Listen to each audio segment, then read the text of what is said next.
అన్నీ చర్చిద్దాం, దమ్ముంటే అసెంబ్లీకి రండి. ఇది వైసీపీకి ఏపీ సీఎం చంద్రబాబు విసిరిన సవాల్.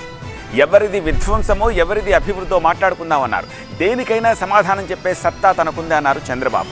30 ఏళ్లుగా యంత్రంలా పనిచేస్తున్నా అన్నారు. ప్రజలు అండగా నిలిస్తే మరింత ఉత్సాహంగా పనిచేస్తా అన్నారు బాబు.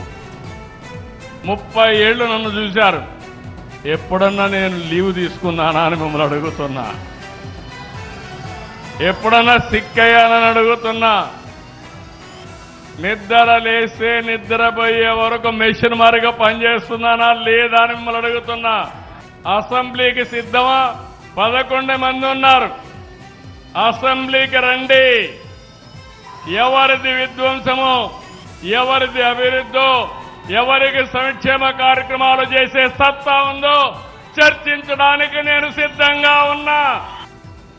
దేవేంద్రుడు రాజధాని అమరావతి, ప్రజా రాజధాని మా అమరావతి. వంశధార దగ్గర నుంచి గోదావరి, కృష్ణ, పెన్న అన్ని నదులు అనుసంధానం చేయాలని నేను సంకల్పం చేశా. అది చేస్తామని మరొకసారి మీ అందరికీ హామీ ఇస్తున్నా. దివ్యాంగుల పింఛన్ తీసుకున్నారు. వాడు ఆటో డ్రైవింగ్ చేస్తాడు, ట్రాక్టర్ డ్రైవింగ్ చేస్తాడు, చేయలేదంటాడు. బాగా మాట్లాడతాడు.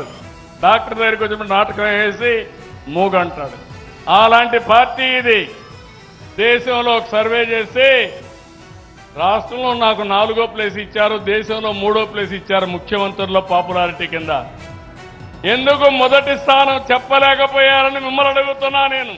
నా బలం బలగం మీరే.